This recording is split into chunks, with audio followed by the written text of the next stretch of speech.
Welcome back to Half the Battle. I'm your host, as always, Daniel Levy, and today we're going to talk about Dana White Contender Series Week 2. My friends, it's going on this Tuesday night, live at the Apex. I know last week I accidentally said this Saturday, but it's this Tuesday, live at the Apex in Las Vegas, Nevada.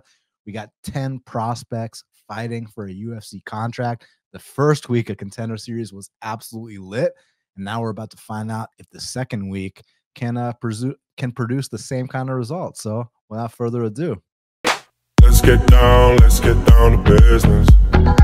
Give you one more night to get this.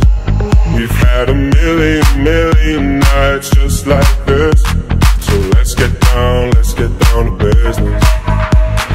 So just like last week with Dana White Contender Series Week 1, now we're on Week 2. We're going to start off with the first fight of the card, break down all 5 fights.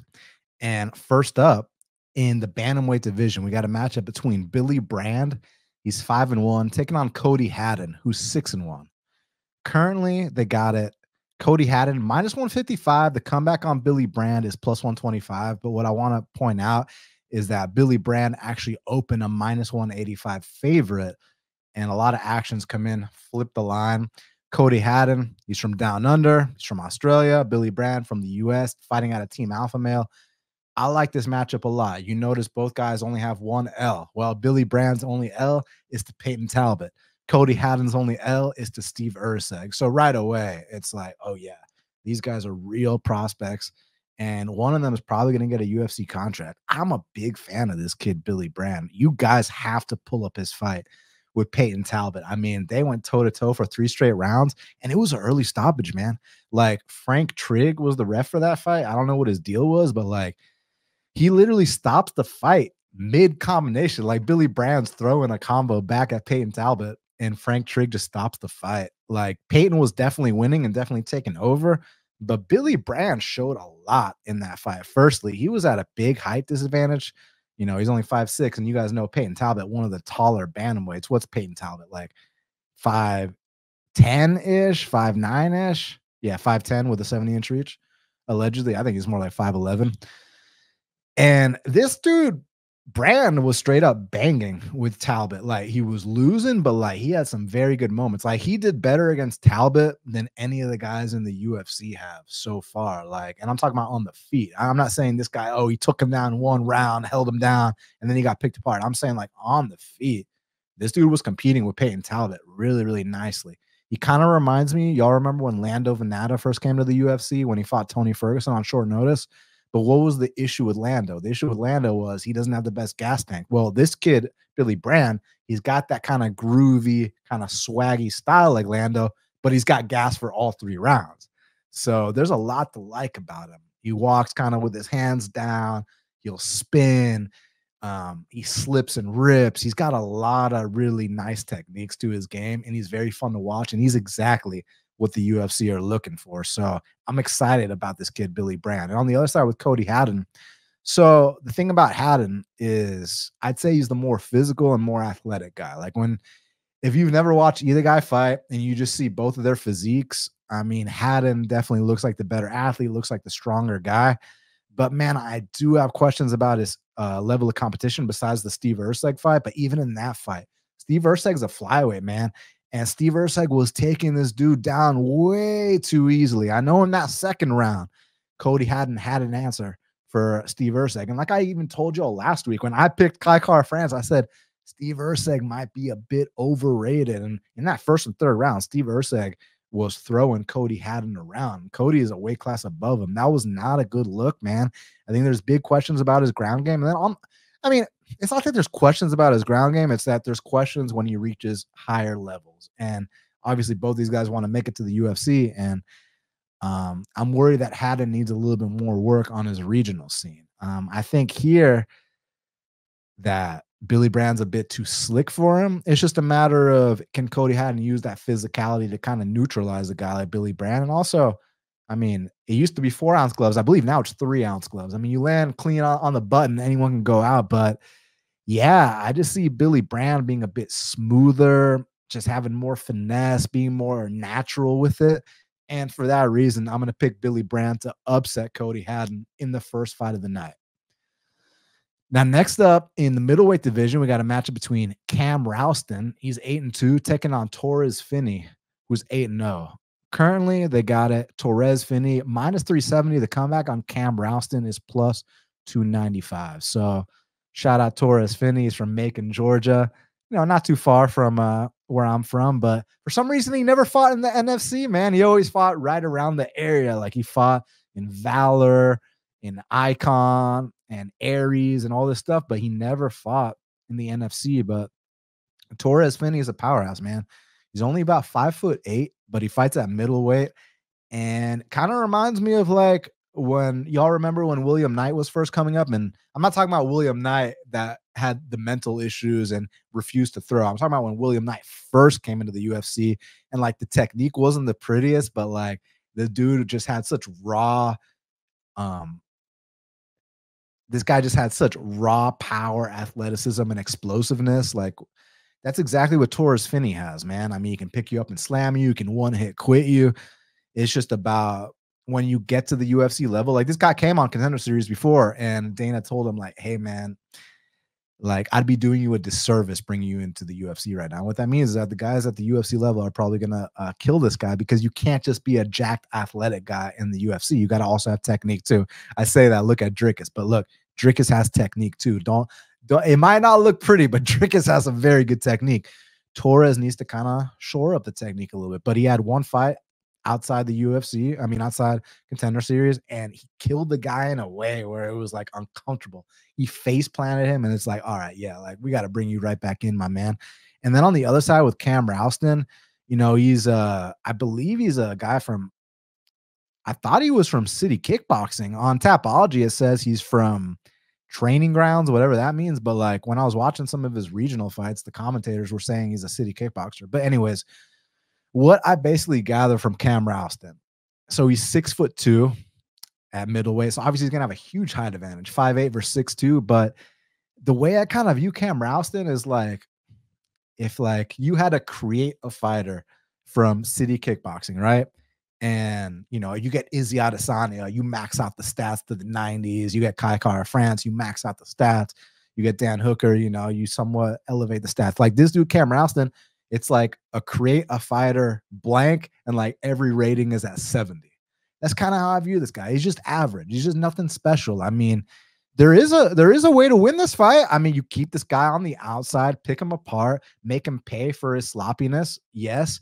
But I just think that the physicality difference here is going to be huge. And when you watch Cam Rowsten's last loss back in 2018 against, I don't know how to pronounce Buddy's name, EC Fitikefu, like Buddy had like a similar body type to Torrez Finney, was picking him up, slamming him. Now, I don't know how Buddy escaped that triangle choke. That was crazy. But after that, I mean, he knocked Cam out, man. Cam can be knocked out.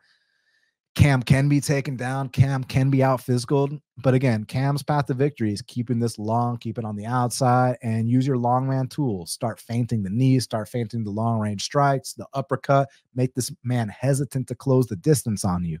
But I don't think that there's going to be any kind of fear in Torrez Finney's heart. And I think he won't have an issue closing the distance. And I think he's going to get a finish at some point along the way. So yeah, I'm going to go Torrez Finney to win on his second ever appearance on Contender Series. And we'll see if Dana is ready to sign him or not. Now, featured bout in the bantamweight division, we got a matchup between Cortavious Romious. He's 8-2, taking on Michael Imperato, who's 12-6. Currently, they got it. Cortavious Romious minus 345. The comeback on Michael Imperato is plus 270. So Cortavious Romious is actually making his second appearance on Contender Series, because last time he fought buddy that looked like Francisco Rivera. What's his name? The dude that fought CD. He looks like Cody Garbrandt and Francisco Rivera. Like, what's that motherfucker's name? Let me pull it up real quick. The Francisco Rivera looking guy. Yeah, Ramon Taveras. So you fought Ramon Taveras, dude. It was like a 30-second knockout, but they were just banging it out. They were literally, they drew a line in the sand. We're going to stand and bang until one man falls. And that's what happened. And I see people online are like, why are they bringing Romious back? We didn't really get to see him fight. 30 seconds doesn't tell us anything. He goes back to his regional scenes. He gets another finish. Now we're going to give you another opportunity, and let's see what you really got. And I love this matchup because here with Michael Imperato, I'd kind of consider him to be like a Canadian journeyman. You know, this guy has been around the block in Canada. He's 34 years old, and this is his last chance right here, right now on Contender Series, man, if he wants to ever make it to the UFC. But we've seen instances like this happen before, like with Chad Anheliger. He was like, you know, like 12-6, kind of like this guy is, I think. And, you know, he won against Muin Gafurov, got his Contender Series. I mean, got his UFC contract. So, I mean, I'm not writing off the possibility, but the way they match up, so Cortavious, Romious, another guy kind of like Torrez, Finney, where just insane explosiveness, insane power, athleticism, and kind of needs to shore up the technique a bit. But man, I've seen him submit black belts before. And then with this dude, Michael Imperato, like I told you, Canadian journeyman. I mean, it looks like he hits decently hard, even though he doesn't have any knockouts on his record. But for him, his submission game is really where it's at. Like, he'll jump on heel hooks. He'll take people's backs. I know people are making a big deal about that Ricky Bandejas fight where he choked him out, but y'all got to understand, Ricky Bandejas has not been Ricky Bandejas for a long time. Like, people remember when Ricky Bandejas knocked out James Gallagher. Guys, since that point, Ricky's gone like what? Like 3-7 or some shit. Like, so it's like not even close to the same guy. And it was such a quick finish, which credit to you, man. You did your job, but I just don't put much stock into it. I think that Imperato has a chance to finish any fight he's in early, but he also has a chance to be finished early. You should watch his last knockout loss, like against another journeyman. And the way he went down, it was like a shotgun went off, his reaction. So, yeah, I think that Imperato might have a chance early. And I think Cortavious also has a chance early. But I think if the fight gets extended, Cortavious with the youth, with the athleticism, he can probably grind this guy out. But most likely someone's getting finished early. I think Cortavious Romious is winning this fight. But in case there's not an early finish, I think that Cortavious Romious can win the extended fight as well. So I'm picking him here. Co-main event of the evening in the heavyweight division, we got Rizvan Kuniev. He's 12-2, taking on Hugo Cunha, who's 8-1. Currently, they got it. Rizvan Kuniev minus 625. The comeback on Hugo Cunha is plus 450. This one is tough for me in terms of the odds because you see the minus 650. It's like, well, of course he's minus 650. This guy is a Russian on a big win streak. He just beat the PFL heavyweight champion, Renan Ferreira. He's beat other UFC vets along the way. So there's good reason why he's a big favorite. He's even fought on Contender Series before, but Dana White was like, dude, like that shit was so boring. I can't have you here, you know? You know, with that being said, the reason I'm not sure about these odds is because the Hugo Cunha guy can grapple, man. He's a legit BJJ black belt, and he has a wrestling background. They said on the broadcast that I listened to that he's like a national champ. I'm not sure if in Brazil or somewhere else, because I see the Brazilian flag on him, but I swore he was from somewhere else. But he might be a Brazilian national wrestling champ. And like this dude gets on top of you. I mean, good luck getting him off. And also, his stand-up doesn't look that bad. And in one of his most recent fights, like he threw a front kick to the face and he actually fell. And his opponent got on top of him. And like Hugo Cunha had a nasty sweep, like a legit black belt sweep to get on top of the guy. So if Rizvan Kuniev is picking this guy apart and starts to gas or ends up on his back for whatever reason, then Hugo Cunha is definitely live for an upset. Because, I mean, you look at the guys that Rizvan Kuniev has lost to, Darko Stosic, UFC reject, Justin Willis, UFC reject. Now, granted, this was a long time ago. But, yeah, I'm just the way they match up, I'm not convinced this should be a minus 600 type spot. Now, watch Rizvan run through him easily. I'm going to pick Rizvan. I think he's more well-rounded, but I don't know, man. When I'm thinking minus 600, I'm thinking mismatch. Watch it be a mismatch, but like the Hugo Cunha guy is legit on the mat, dude. He did not look like a pushover to me. So this one might be dog or pass. Let's see. But I mean, I'll pick Rizvan. That resume is undeniable. I mean, you're coming off a win over the PFL heavyweight champion. You tested positive for steroids. You still get this opportunity, but there's no USADA. So I guess it's all good, right? Yeah. I'm gonna definitely be paying attention to this fight because I don't think the Hugo Cunha guy is any pushover whatsoever. So let's see if Rizvan can really cover that minus 600 here.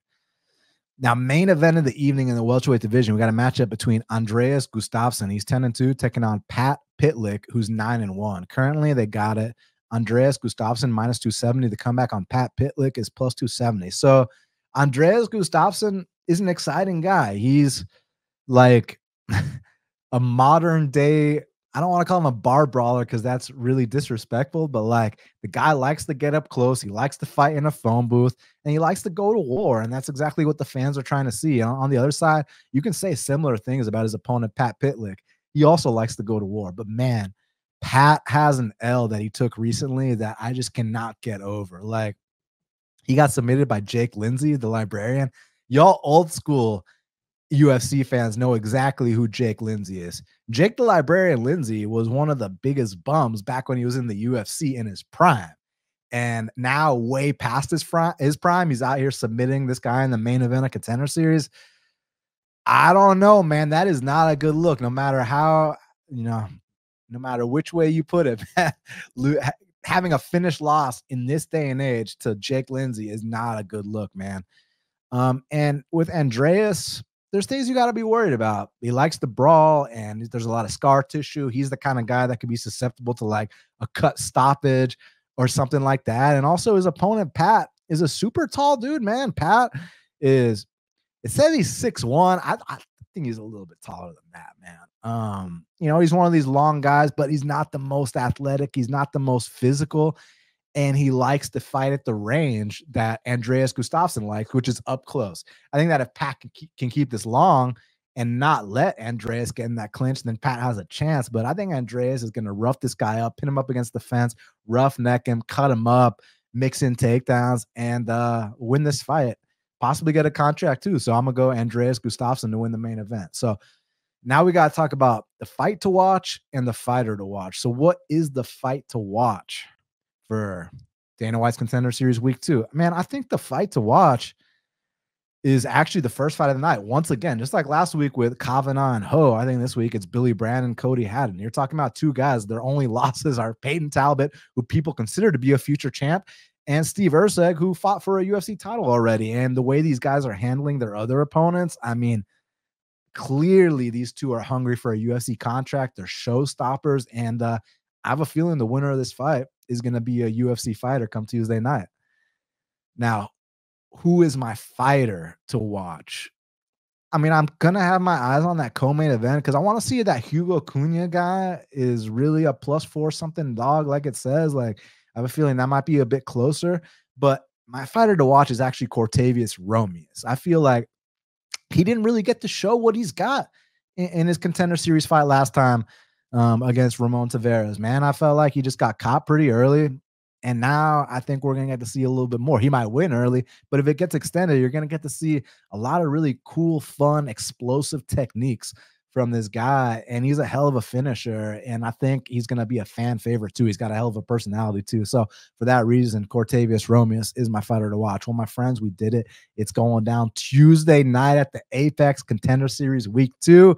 Hope y'all enjoy it. And shout out Drickus Duplessis coming through 2 weeks in a row. We got those underdog money bets on the champs, Bilal and Drickus. So let's keep it up this coming weekend, even though there's no belt on the line. But I hope you guys enjoy Tuesday night. And I'll be back later on this week to break down the Jared Cannonier versus Kyle Bohio UFC card. So until the next time, let's cash these bets.